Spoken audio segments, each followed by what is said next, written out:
Sir पहले कोई updates Caplin point, JNK bank, कल हमने बैंक ऑफ महाराष्ट्र भी डिस्कस किया था, पनेशिया बायोटेक की भी बात हुई थी 750 तक जाने की, कोई update sir?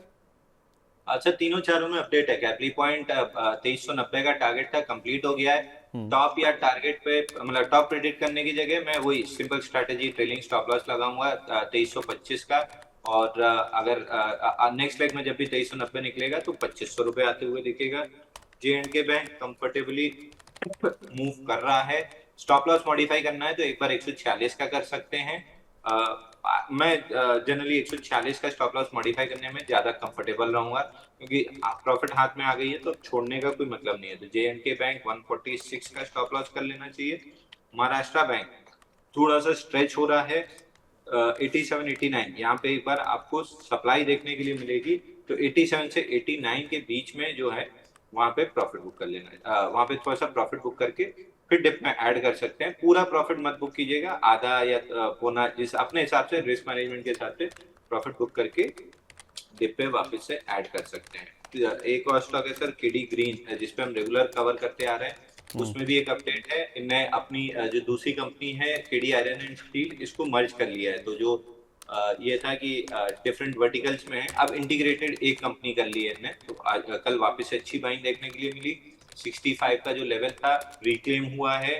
20 day moving average खड़ा है 69 पे, 50 डे मूविंग एवरेज खड़ा है 74 पे। तो ये दोनों लेवल आते हुए दिख रहे हैं। और जैसे ही 74 निकलेगा वापस स्ट्रक्चरल बुल रन में आ जाएगा। तो जिसने भी नीचे लिया हुआ है एज इट इज होल्ड करके रखिए, कोई खास दिक्कत नहीं दिख रही है। Stop loss 62 rupees closing basis का रहेगा।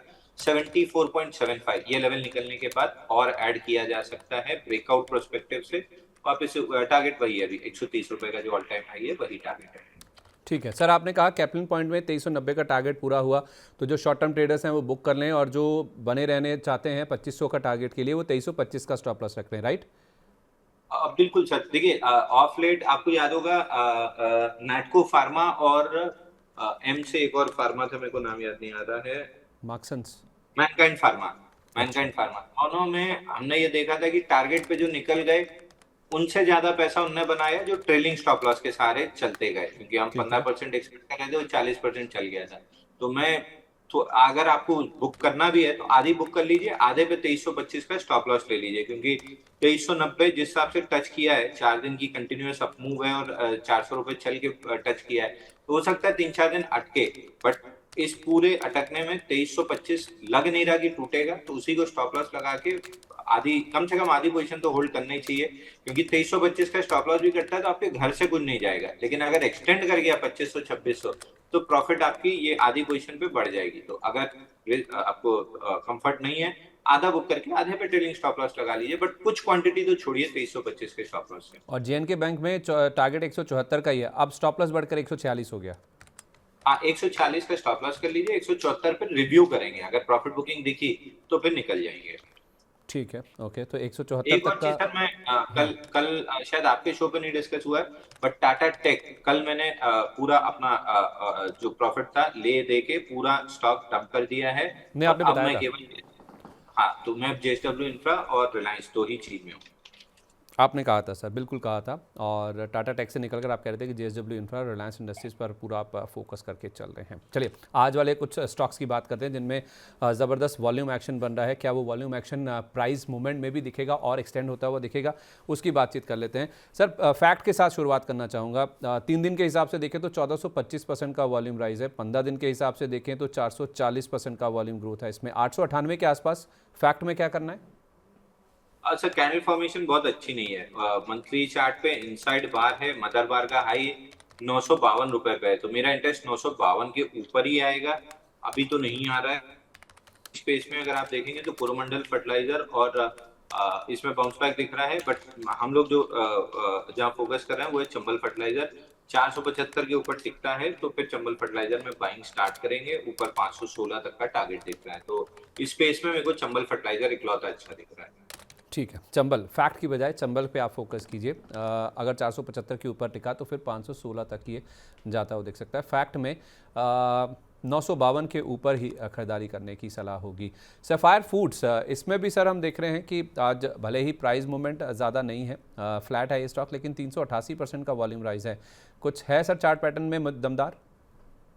सर वॉल्यूम तो देखिए बहुत बेहतरीन बना है, लेकिन मतलब प्राइस एक्शन में कोई मोमेंटम नहीं है। इसमें रिजल्ट के बाद जो एक कैंडल बनी थी आपकी 29 अप्रैल को, उस दिन 4000% वॉल्यूम राइज था। उस कैंडल का हाई और लो थे 209 और 173। तो जब तक या तो 173 का लो स्वीप करे तो कुछ बाइंग इंटरेस्ट आए, या 209 का ब्रेकआउट करे तो कुछ बाइंग इंटरेस्ट आए। जब तक इसके बीच में है तब तक कंप्लीटली अवॉइड की लिस्ट में रहेगा। ठीक है, इंडिगो में क्या करें सर? जो एटीएफ की कीमतें 10% बढ़ाई गई हैं घरेलू ऑपरेशंस के लिए, उसके बाद इंडिगो में कोई मूव बन सकता है? अच्छा देखिए, सारी खराब न्यूज और सारी चीजें डाइजेस्ट कर चुका है। 4565 का जैसे ही ब्रेकआउट बनेगा, 4703 पहला टारगेट बनेगा, और 4703 निकलता है तो फिर थोड़ा सा और स्ट्रेच करते हुए दिखेगा। तो मैं अभी इंडिगो पे बुलिश हूँ। 4565 के ऊपर बस सस्टेन कर ले तो अच्छा इसमें अपसाइड बनने लगेगा। सर 4500। एस्टेडियम हमने डिस्कस किया था क्या मई 9 पे? बिल्कुल हुआ था सर। तो एस्टेडियम में भी अब स्ट्रेस्ड आउट हो चुका है। 720 रुपए के आसपास से 745 के आसपास से डिस्कस हुआ होगा, क्योंकि यहाँ लिखा है 745 मीडिया। 745 से डिस्कस हुआ है, लगभग 820 चल रहा है। स्टॉप लॉस हम मॉडिफाई करना चाहिए। आज का लो 792 है, ये स्टॉप लॉस ले लीजिए ताकि घर से गुन ना जाए। और स्ट्रेच करता है तो 850 के आसपास एक बार रिव्यू करेंगे। ठीक है, तो अब 850 के नए टारगेट है सर। जो थोड़ा सा स्केप्टिकल हैं या फिर शॉर्ट टर्म वाले हैं, बुक भी करें? मैं तो नहीं करता सर, जिस हिसाब से मोमेंटम है मैं बुक नहीं करता। अच्छा, ठीक है, ओके। कोल इंडिया पे क्या राय है सर आपकी? कोल इंडिया में सरकार ने सर जो कोल एक्सचेंजेस हैं उसकी स्थापना के लिए जो नए नियम हैं उनको पब्लिश किया है, ताकि कोयले की जो ट्रेडिंग है वो ट्रांसपेरेंट हो सके और एफिशिएंट हो सके। इससे कोयला उत्पादक कंपनियां जो हैं उनको खरीदार मिलेंगे, उनका एक्सेस मिलेगा, और कोल कंट्रोलर ऑर्गेनाइजेशन एक्सचेंजों को रेगुलेट करेगी और इसका रजिस्ट्रेशन भी इन्हीं के पास होगा। ईज़ ऑफ डूइंग बिजनेस और उसके साथ साथ एनर्जी सिक्योरिटी, इसको इंश्योर करने में, उसको सपोर्ट करने में ये स्टेप काफ़ी अच्छा माना जा रहा है। इस खबर का सर आप कोल इंडिया या फिर जो बाकी कोयले से रिलेटेड प्लेज हैं उन पे कैसे असर देखते हैं? सर कोयले से रिलेटेड तो कोल इंडिया ही समझ में आता है प्ले। और चार्ट पे मेरे को बहुत अच्छा नहीं लग रहा। 483 का ब्रेकआउट लेता है तो फिर जाके अपसाइड बनेगी। बाकी जिससे आपका ओएफएस आया है या दबाव दिख रहा है, जिस भी दिन 455 के नीचे क्लोज किया, इसमें एकदम से डाउन मूव आना स्टार्ट हो जाएगी 390 395 तक। तो मेरा कोल इंडिया में कोई इंटरेस्ट नहीं है। ठीक है। अच्छा, दो ग्रुप स्टॉक्स हैं, एक एजिस वाला और एक आइनॉक्स वाला। दोनों के ही दोनों ग्रुप स्टॉक्स अच्छे चल रहे हैं। पहले एजिस की बात कर लेते हैं। एजिस वूपैक टर्मिनल्स और एजिस लॉजिस्टिक्स, दोनों ही स्टॉक अच्छा कर रहे हैं। 4 से 5% का अपमूव है, अच्छे वॉल्यूम राइज हैं, 200% के आसपास के 2 वीक एवरेज के अगर आप कंपैरिजन में देखें। इन दोनों स्टॉक्स में सर दोनों में से कोई अच्छा लग रहा हो या फिर दोनों ही अच्छे लग रहे हो? सर दूसरा कौन सा है एजिस वोपैक के अलावा? Aegis logistics. Sir Aegis logistic तो पहले एजिस वोपैक डिस्कस कर लेते हैं। यहाँ पे एक बाउंस बैक ट्रेड बन रहा है, लेकिन अभी बहुत अच्छा चार्ट पैटर्न नहीं है। 217 निकलता है तो फिर इसमें थोड़ी सी स्ट्रेंथ आएगी। तो मेरे को अभी तो नहीं समझ में आ रहा। एजिस लॉजिस्टिक जरूर सर, आज सुबह स्टैंडर्ड डिस्क्लेमर 770 रुपए में बाई पहले 770 का दिया है। आज सुबह भी 794 रुपए में बाई दिया है मीडिया प्लेटफॉर्म्स पे। टारगेट जरूर आ गया है, छोटा सा टारगेट 825 का दिया था, 24 का आ गया है। बट ये रैली मेरे को स्ट्रेच होते हुए दिख रही है। वीकली स्विंग हाई 944 रुपए तक, रेंज ऑफ रेजिस्टेंस आता है 878 से 944 के बीच में। तो अभी तो फिलहाल 878 तक ये रैली चलनी चाहिए। एजिस वोपैक नहीं अच्छा लग रहा है, एजिस लॉजिस्टिक क्लियरली अच्छा लग रहा है। 790 के नीचे जाता है तो स्टॉक खराब होगा, नहीं तो 878 ये लेवल पे हम रिव्यू करेंगे। ठीक है, स्टॉप लॉस मतलब 790 का हो गया और 878 पर रिव्यू करेंगे। जी ठीक है। आइनॉक्स इंडिया और आइनॉक्स ग्रीन है, ये दोनों स्टॉक्स भी अच्छे चल रहे हैं सर आज के सेशन में। आइनॉक्स इंडिया तो इनफैक्ट पिछले 3-4 दिन से अच्छा मूव कर रहा है, आज भी 6.5% ऊपर है, और आज उसका साथ आइनॉक्स ग्रीन भी देने लगा है। सर आइनॉक्स ग्रीन मैं कंप्लीटली अवॉइड करके चलूंगा। रीजन बीइंग वीकली चार्ट पे फेल्ड ब्रेकआउट भी है और 20 हफ्ते में 52% करेक्ट हुआ है। उसका 50% रिट्रेसमेंट 192 पे है। तो जब तक 192 के नीचे है, मेरा इंटरेस्ट नहीं है स्टॉक में। सामने आइनॉक्स इंडिया बहुत बेहतरीन पैटर्न था, चाहे आप एजिस देख लीजिए, चाहे आप ये जो डिस्कस किया है बाकी स्टॉक्स भी, वहाँ पे cup handle pattern breakout Inox India में भी 98 वीक्स का बना था। लास्ट वीक में 1500 पे 1800 आ गया है। इस पूरे पैटर्न का टारगेट जो आता है 5 तो 7 15 2200 रुपए आता है। तो अभी के लिए स्टॉप लॉस आप मॉडिफाई कर सकते हैं 1600 रुपए पे, और 2200 रुपए तक के लिए होल्ड कर सकते हैं। फ्रेश बाइंग अभी नहीं करना है, क्योंकि 3 6 7वां अपडे है, तो कम से कम 3 से 5 दिन कंसोलिडेट करके 20 डे मूविंग एवरेज कैचअप करता है, तब फ्रेश बाइंग बनेगी। बट जिनके पास है 1611 का सपोर्ट है, 1600 के स्टॉप लॉस से होल्ड करना चाहिए। 2200 रुपए दिख रहा है। तो आप कह रहे हैं कि एजिस वोपैक को अवॉइड कीजिए, चार्ट पैटर्न अच्छे नहीं है। एजिस लॉजिस्टिक्स में कंटिन्यू कीजिए, इसको होल्ड कीजिए 878 तक। इसी तरह से आइनॉक्स ग्रीन को अवॉइड कीजिए, लेकिन आइनॉक्स इंडिया को आप होल्ड कीजिए। अब आपका स्टॉप लॉस 1600 रुपये का हो गया, और ऊपर में टारगेट आ सकते हैं इसमें 2200 रुपये के। दोनों ही आप देखेंगे तो ग्रुप स्टॉक्स साथ साथ चलते हुए नजर आ रहे हैं। ग्रो को लेकर सर हमारी बातचीत हुई भी थी। ग्रो के कुछ आंकड़े आए हैं, मई महीने के जो अपडेट्स आए हैं उसके बाद ये स्टॉक आज फोकस में है।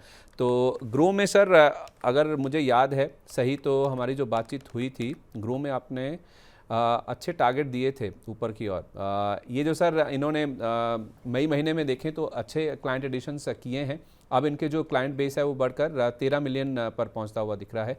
तो एक्टिव क्लाइंट्स के हिसाब से देखें तो अभी भी ये भारत का सबसे बड़ा स्टॉक ब्रोकर है। जीरोधा, एंजल वन और अपस्टॉक्स जैसे ब्रोकर्स में हमने देखा है कि जो एक्टिव क्लाइंट्स हैं उसकी सूची में कमी देखने को मिली है। जीरोधा के पास अभी भी 68 लाख क्लाइंट्स हैं, एंजल वन के 67 लाख क्लाइंट्स हैं, लेकिन ग्रो की जो बादशाहत है वो बरकरार है। चार्ट्स में रिफ्लेक्ट हो रहा है सर ये?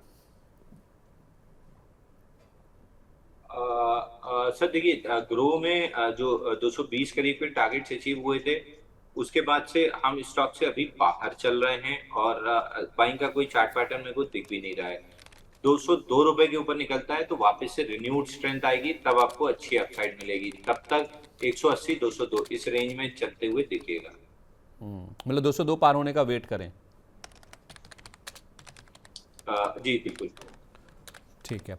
कुछ और वॉल्यूम वाले प्लेस की बात करें जिनमें काफ़ी अच्छा एक्शन आज के सेशन में बन रहा है। सर डोम्स की आई थिंक हमारी बात हुई थी। डोम्स आज जब 5% ऊपर है, वॉल्यूम अच्छे खासे हैं इस स्टॉक में, 2.5 लाख शेयरों के आसपास का यहाँ पे आज वॉल्यूम देखने को मिल रहा है। डोम्स में सर ये जो मूव है और कितना एक्सटेंड हो सकता है? सर डोम्स में तो फिलहाल मेरे को ऐसा कोई ऐसा पैटर्न नहीं दिख रहा है, क्योंकि बाइंग क्लाइमेक्स के बाद 2089 का टारगेट था जो टेस्ट हुआ है, बाउंस बैक कर रहा है। नेक्स्ट लेग में 2089 जब भी तोड़ेगा 1692 रुपए का अगला टारगेट मिल जाएगा, तो मेरे को नहीं अच्छा लग रहा है कंपनी। ठीक है। एनएलसी इंडिया पर सर हमने कल भी बात की रही थी। कल मैं आपसे पूछ रहा था कि जो गिरावट आई है क्योंकि ओएफएस का जो फ्लोर प्राइस है वो डिस्काउंट पर है, इस वजह से शेयर गिरते हैं। पहले भी हमने देखा है, कोल इंडिया की बात हो, चाहे एनएचपीसी की बात हो, सेंट्रल बैंक की बात हो, तो आपने कहा था कि अगर लंबी अवधि का व्यू है तो ही कोई इसमें खरीदारी करके चलें। कल सर जो नॉन रिटेल निवेशकों का हिस्सा है वो अच्छा भरा है, 5.22 टाइम्स भरा है, जिसके बाद सरकार ने जो ओवर सब्सक्रिप्शन वाला पार्ट है उसको एक्साइज करने का विकल्प चुन लिया है। अब ये 3% हिस्सा बिकेगा। और स्टॉक देखिए कल की गिरावट के बाद अमूमन जहां हम देखते हैं कि स्टॉक्स अगले दिन रिकवर कर जाते हैं, एनएलसी में कुछ वैसा नहीं देखने को मिल रहा है। तो आपकी बात सही है सर, शॉर्ट टर्म वालों के लिए तो अवॉइड था, अभी भी और वेट करें। डाउनसाइड है इसमें अगर किसी को एंट्री लेनी है शॉर्ट टर्म के लिए? अच्छा देखिए, एनएलसी इंडिया वैसे भी ट्रेडर का काउंटर नहीं है, इन्वेस्टर्स का काउंटर है। दूसरी चीज, एनएलसी इंडिया में 113 हफ्ते का जो रेक्टेंगल या बीसीपी का ब्रेकआउट था 282, वो एज इट इज इंटैक्ट है। तो मैं कहीं भी स्विंग लो के अराउंड अगर आता है 305 रुपए से लेके 282, तो मेरे लिए बाइंग इंटरेस्ट ही रहेगा। बट एक चीज है कि ये सब स्लो मूविंग काउंटर है, तो अगर आपके पास अच्छा खासा पेशेंस है तो ही लीजिएगा, नहीं तो बहुत दिक्कत होने वाली है। क्योंकि जनरली 5 6 महीने का अदानी ग्रीन में ही लोग पेशेंस नहीं रख पाए थे, तो एनएलसी इंडिया तो और ज्यादा पेशेंस टेस्ट कर सकता है। तो पहले अपने पेशेंस लेवल को थर्मामीटर से नाप लीजिए, अगर वो फटता नहीं है तब जाके लीजिएगा। ठीक है। आखिरी सवाल आपसे सर, 3 4 स्टॉक्स हैं, अगर इनमें से कोई सबसे अच्छा चार्ट पैटर्न अगर आपको लग रहा है तो बताइएगा। सीसीएल प्रोडक्ट्स ये 6% ऊपर है। कॉनकॉर्ड बायोटेक एक बार हमारी बात भी हुई थी स्टॉक को लेकर।